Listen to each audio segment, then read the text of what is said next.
Hey guys, welcome to Brian's Man Cave. Today I'm continuing on with my awesome games from A to Z, and today's letter is K. Now, I always seem to think I'm not going to find anything. Every time I think of the next letter that's coming up, I'm like, I'm never going to find any games, or I'm never going to think of these games. But for some reason, this one had a lot of them. So I, like always, like to start off with Atari. So I'm going to start off with the Atari 2600 games, and that is Kaboom! Now, this is a paddle game. This is why I think I like this game. Because back when I first, had my first experience playing on an Atari, I know a friend, they loaned me their Atari and they had this game. And I just love the fact that I get to use these paddle controllers. Which is essentially, you turn it and you either go left or right. I have done a couple of videos on this. You probably have to search, a little further back. But I have done videos on the paddle controllers and me playing Kaboom.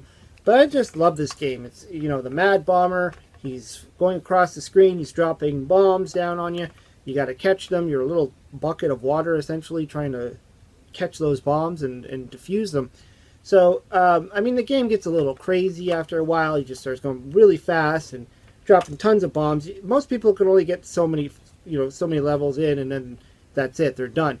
You literally start going cross-eyed with the speed that this guy's dropping bombs at.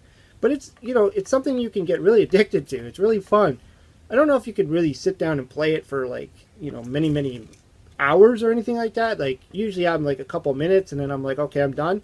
But, it's a lot of fun just playing it. The next one I wanted to talk about was Kangaroo. Another, great art. Well, this is actually an arcade port. I've never actually played on the arcade one for this one, and I've seen screenshots, but it looks really cool. I've only had experience on the Atari 2600 version, and it's a tough game. It's kind of like a Donkey Kong style game. You start off at the bottom, you're a kangaroo, you have to climb up ladders, you have to get to the top. There's things coming at you though. It's much tougher than the barrels in Donkey Kong. The barrels in Donkey Kong, I don't know, you can kind of see them coming, and they're, you can kind of prepare to jump over them and stuff. This game, there's things that just come from the screen and just start shooting at you. And there's also this ball or something that just goes across the screen and then all of a sudden just shoots down at you. There's different obstacles that make this a little bit trickier. Also, the movements of this guy is a little bit trickier. I believe I did a Watch Me Suck at this game on this one, I think. I remember playing this one. That sounds about right to me anyways. I would actually suck at this game. The next one is Keystone Capers. Now this one, I love this game. I could never get enough of this game. This was pretty much the reason why I bought my Atari 2600. And I bought mine, I bought the Atari 2600 Junior. So that was in 89, I believe, when the Atari kind of made a comeback and they tried to sell the system as a cheap system, a cheap alternative to the Nintendo and the Sega, and games were really cheap. And I remember seeing this game in the showcase along with the Junior, and that's what really got me wanting to buy the system, was, this game. Just looking at the cover of it, it looked really cool. Essentially, you're a cop, you're like a Keystone cop, running through a department store chasing after that typical looking burglar, who's, he's throwing stuff at you essentially. So you got balls in the way, you got toy airplanes, you also have to jump over shopping carts, and it's a great game as far as obstacles and stuff. You're racing against time, you're trying to catch the burglar. Really good game. I've played this a couple of times on my channel for sure, and I always have fun playing it, so it's a definite must-have if you have an Atari 2600. And it's Activision. You can't go wrong with Activision. So moving on to the Commodore 64, there wasn't too many titles I actually found in that one. That started with K anyways. And the first one that came to mind was Kickman.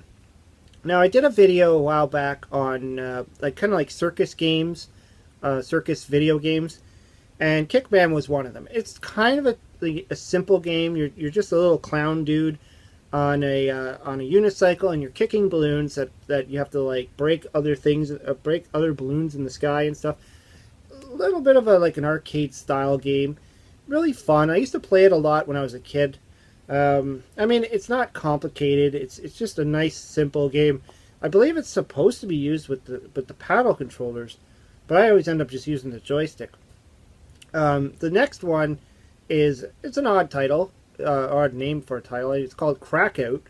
It's a video game kind of like Breakout, but it's sideways. So your paddle is going up and down, and the ball's going sideways.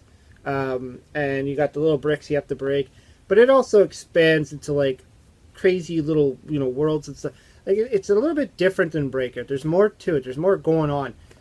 Breakout, Alleyway. There's a lot of those kind of like the little paddle going back and forth, breaking the bricks. But the odd thing is that this one's going sideways. So gravity is kind of awkward on this game. But I remember playing it a lot when I was a kid. I didn't have a lot of Breakout style games. So this one and my friend, my neighbor next door, we used to play this game a lot. We kind of got hooked on it one summer.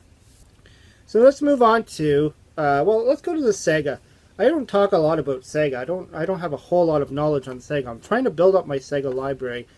But there was one game that did come to mind, and that was this guy, Kid Chameleon. And I played the heck out of this game when I had my Sega Genesis, when I first got my Sega Genesis, back when they released it at a, kind of like, I think they released it at a cheaper price and a cheaper model and all that stuff. And I got it for a Christmas present one year, the Sega Genesis.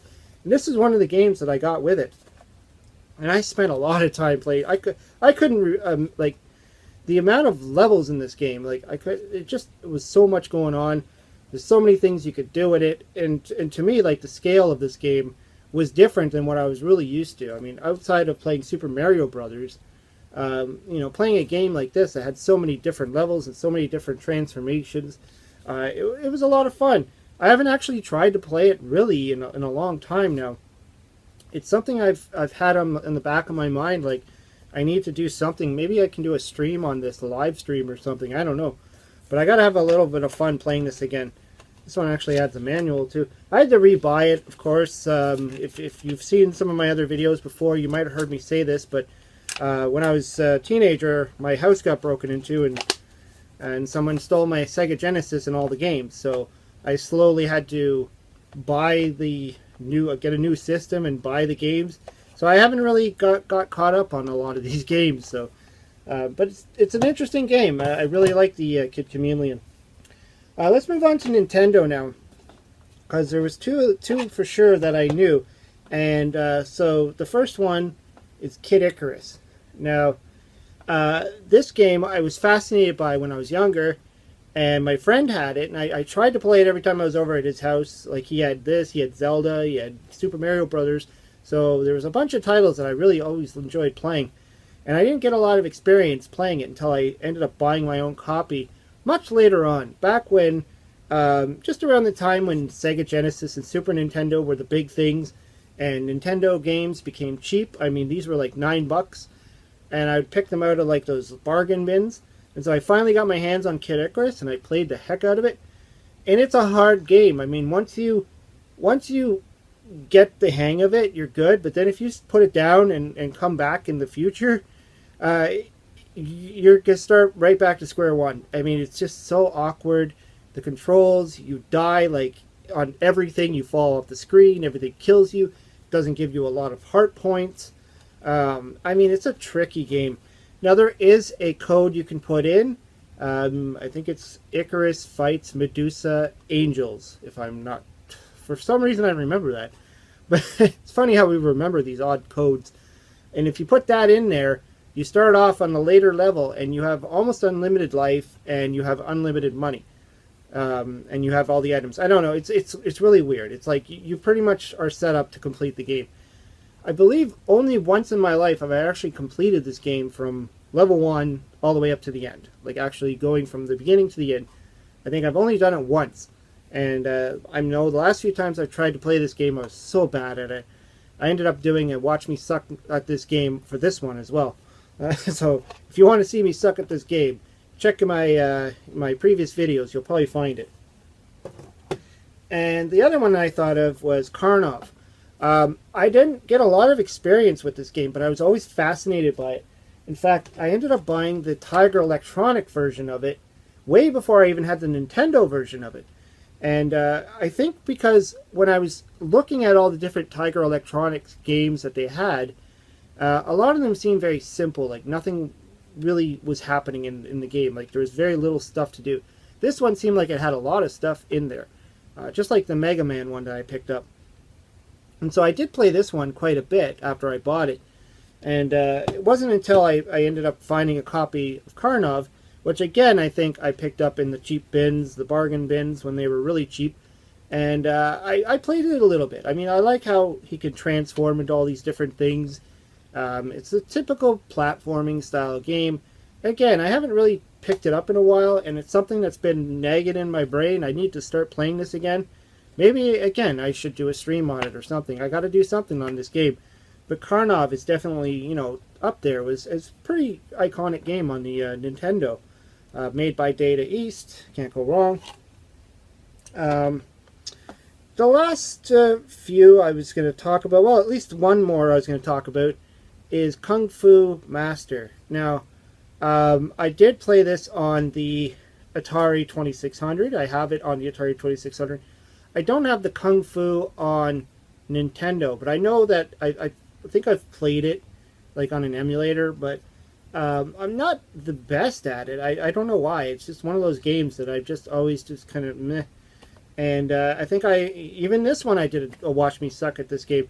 I guess I just suck at all these games and it start with K. I don't know. But yeah, I mean, it's you would think it would be an easy game, but could just be because the 2600 version is really hard. I don't know. It was kind of an ambitious title for the 2600, and when I picked it up, you know, at the time I was even surprised that it existed on the 2600, because the complexity of the game, you would think the Atari wouldn't be able to have something like that. But and it is. It's a little bit wonky. Not the easiest game to play on the Atari 2600. But it's just cool to own it on the 2600. That's all. I picked it up at a flea market, I think, for like $15.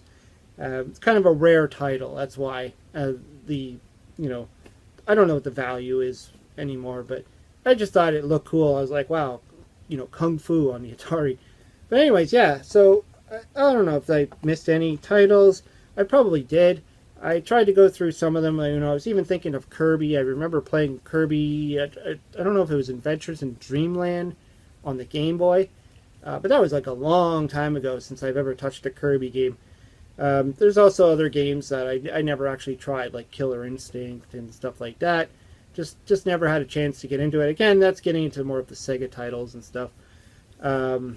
But yeah, I mean, that was all I could come up with for this one. It was actually more than I thought I would. As far as games that start with K. A lot of great Atari stuff, Nintendo stuff. I always enjoy those games. The ones that I talked about anyways, those are the ones I always kind of go back to. I always love having those games where you just always go back to them no matter what. Anyways, let me know what you think of the choices I picked. Throw some other K games down there if I've missed anything, if there's some obvious games out there. And just let me know what you think. Anyways, hope you liked the video. Hope you subscribe to my channel. Talk to you later.